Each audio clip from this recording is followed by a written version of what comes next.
everyone, welcome back to Katarina's Garage. My name is Katarina Lloyd, and well, today I want to do a couple of things, like just check the overall health of the car, because you know what, it's a motor that's sat for a while, and I know 302s don't get good gas mileage anyways, but I just want to see if there are adjustments I can make and whatnot by looking at the spark plugs and adjusting from there.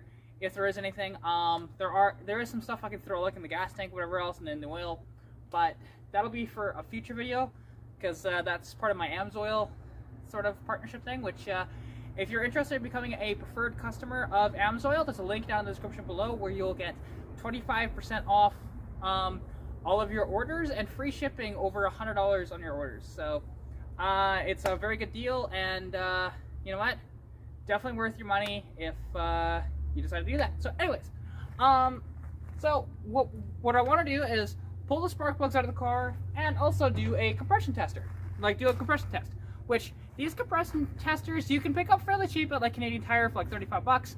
You can get the nicer ones, which I did have for like how much did I spend on that? That was like a $65 one, but I honestly got trashed, because I think what happened was in the threads on that one, there was some rubber, and I think it just expanded and got stuck. And like literally we had to cut it out and use a vice grip on it to actually get it out. My buddy Cody helped me out with that. So yeah. Anyways, this one's from Napa, a little newer. So let us, well, pull the plugs out of this thing and show you where we're at. So I don't need to show you guys me pulling the plugs. Pretty sure you guys know how to do that. I've done that multiple times on the channel, so yeah. Okay, so the first plug is out, and if we take a look at it, it's quite hot still, so that's the one thing. Just be careful when you're doing this, because like you want to do the compression test when the motor's hot. You don't have to, but it gives you a much more accurate reading, and well, you can see it's quite black, so it's definitely running rich. So I'll have to do some adjustments to the carburetor later. So that is cylinder 5. At the front here on the driver's side. Alright, I got the next one out, and well, as we can see, there's a little bit of oil on the threads on this one, but it's not actually up here, so it's not as bad for that. Like, I'm not as too concerned. But if you take a look at the spark plug, I mean, it's actually, oh, that's really hot. It's not as bad. Like, it's actually, that one's pretty okay. So cylinder 6 looking a little better than cylinder 5. Alright, taking a look at the next one here, which as you can see, it's actually looking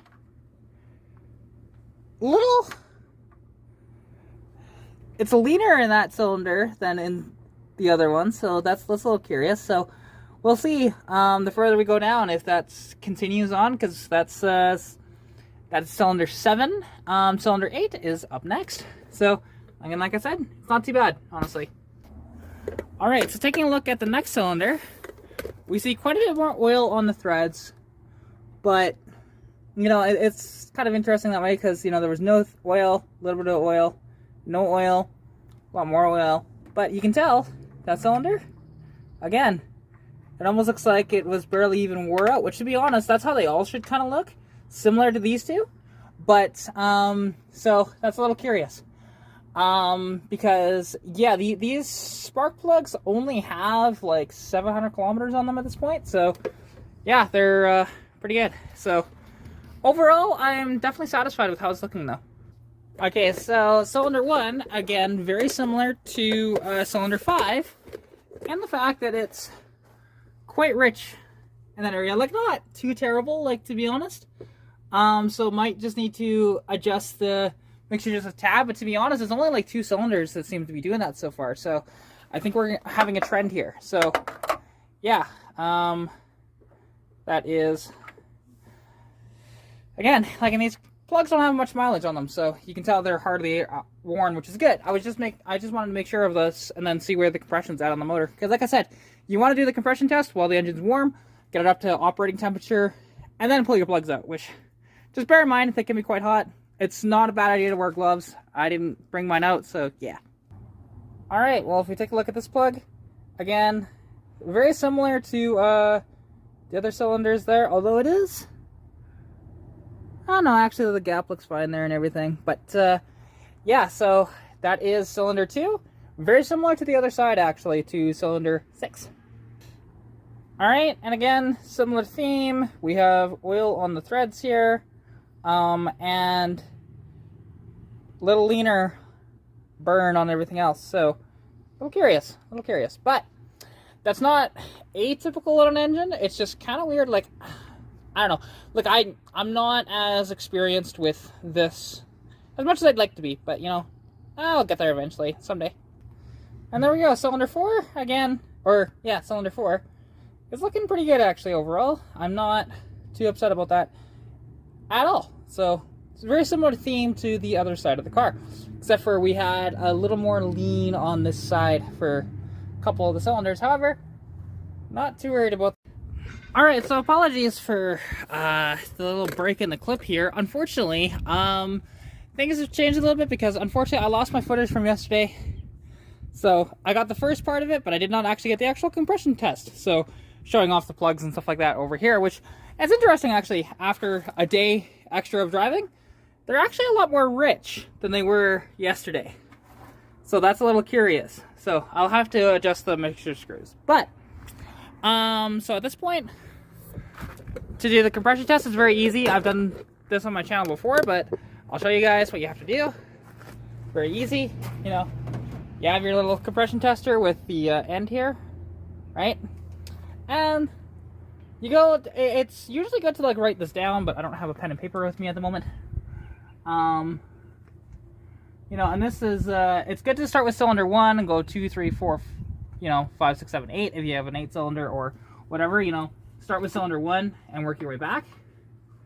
So, yeah, because actually, sorry, well, technically, this is cylinder 5. I'm doing it from this side, but it doesn't really matter. Yeah, anyways, so let us see where it's at. And all you have to do with this, very, very simple to do. And unfortunately, like this thing's being a pain in the butt of where it's at.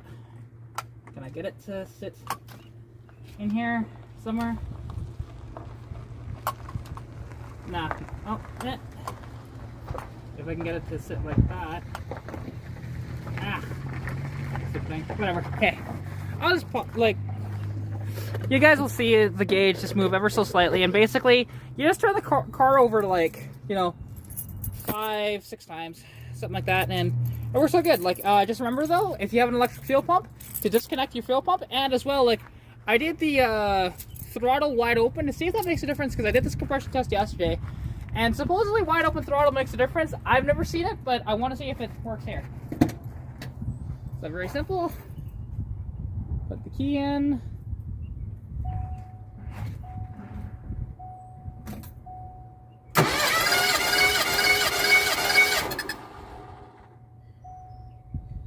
There we go, and let's see where that's at. Now with the throttle wide open, because it might make a difference, but I've never found that before. And it's about the same, about 110 from yesterday. So, yeah, so basically I'll go through all of them, but I won't show the entire process of me doing that. I'll just show the end results every time. There we go. So now that y'all can actually see that gauge, watch what happens when I, you know, do this, because you'll actually see the gauge move up. So.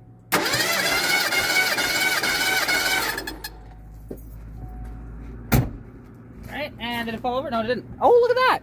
See, now that's closer to what I would prefer the compression to be at, because that cylinder right there is about 100 and, so that's 125, or actually I think that's 130 there. So that's probably about 126 or so, which is much better than the first cylinder being about 110. So, you know, and like this is a non-high output engine, so these only made, I think, like, it's like 7.5 to 1 compression, but that's definitely much better. All right, this is cylinder number 7.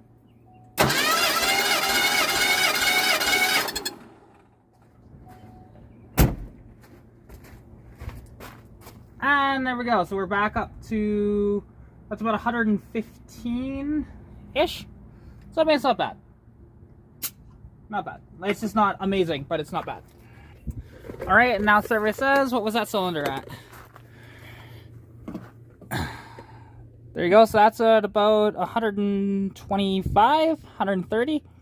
So it's kind of interesting that we have around 110 to 130 so far, which, like, I know this motor it's not a brand new rebuilt motor or anything like that. The 788 T-Bird, it's sat for a few years. You know, it's one of those deals where it's a healthy motor and everything, like it runs good, but it's just one of those deals where you run across this with older engines that have sat. Like, I'd be curious to see, you know, like towards the end of the summer when I've put a lot more miles on this thing to see if it's any better. So we'll probably do that, but for now, I'm not too upset about this. All right, this is cylinder 1.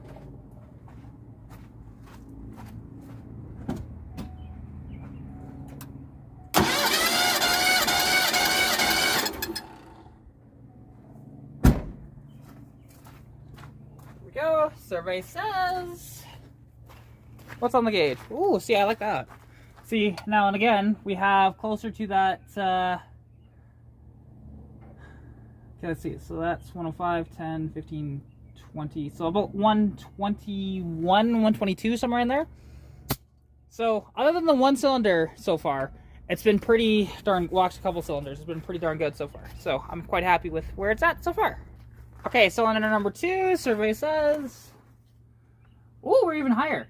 So we are at, that is 129, so that's pretty good so far. So, and it's probably not a bad idea. Like, I could probably throw like some, actually I do have some stuff for this that I could throw in to the oil and stuff like that to help the seals a little bit. But yeah, so far I am definitely much happier. So the open throttle has made a difference, but in the past I haven't noticed a difference with it. So yeah, it's definitely boosted these numbers by a bit. All right, so this is cylinder number 3, and survey says we are at about 125. So that's pretty good, honestly. Like, I am definitely quite happy with how this has been going so far. Like, this is better than yesterday for sure. Now, the one thing is, we do have a little bit of oil getting onto the plugs on a couple of them, like cylinder 4 here does have that same thing. So that's something I do have to pay attention to, but I think that's probably just like valve sealers or something like that. So yeah, it's just one of those deals that, you know, it does happen. Not a big deal. But yeah, anyways. And there we go. So the last one, very similar to the other ones. It's very close to, like, it's 129, 128, somewhere in there. So I'm definitely quite, or actually not quite. That is, hang on. You know, yeah, that's where it is. Sorry, my bad. So yeah, that's pretty good, honestly. So, and yeah, that'll just about do it for this video. But there are a couple things I want to talk about.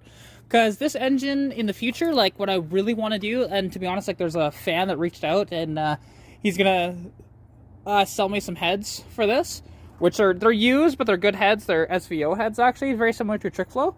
So that'll really wake this motor up, to be honest, and probably give it much better compression and also fresher seals and stuff like that. Because again, this is a old motor. I don't even know the mileage on it because it had an electronic speedometer that didn't work when it was pulled years ago. But something else I do want to talk about, though, because that's going to happen eventually. Along with an E303 cam, and that's really all I really want to do this thing. Although I'm debating on putting my T5 in this car too. As much as I want to put it in my other one, like, I'm going to be driving this thing more in the summertime, get better gas mileage out of it with the T5, so I don't know. We'll see. But yeah, so, and as you can see, there is fresh gravel, which this was just did this last week, actually just about a week ago to the day. I think it was Wednesday, yeah, last week. So you know what? It's I did a majority of this by myself, and you can see we didn't really get rid of the grass or anything, so it's kind of growing through. So it's kind of annoying, but that's fine. Realistically, it looks way better. It could be like tamped down, but don't have a tamper and stuff like that. Can rent one, but you know, it's fine. Like, to be honest, I'm not too worried about it. I can work on my cars actually over here now because there's not a huge divot anymore. There's a little bit of a rise here. So, like, there's still some work to be done, but honestly, I'm very happy with how it came out. But, yeah, anyways, that'll about wrap up this video. So I thank you all so much for watching. If you did like the video, please like the video. Comment anything you want to see down below. Subscribe to the channel if you haven't already, and as well, if you want to contact me, you can at Katarina's.garage on Instagram or Katarina's Garage on Facebook. As well, follow me on TikTok at Katarina's.garage as well. And as well, if you want to become, like I mentioned at the start of the video, a preferred customer of AMSOIL, there's a link down in the description below. It's a yearly subscription service. It's honestly not very expensive, and it's definitely worth your money, especially if you do a bunch of orders. For that, you'll also get 25% off all your orders and free shipping on orders over $100. So yeah, anyways, thank you all so much for watching. Hope you're staying safe during COVID-19. Good luck with what we're working on, and I'll catch you in the next video. Bye!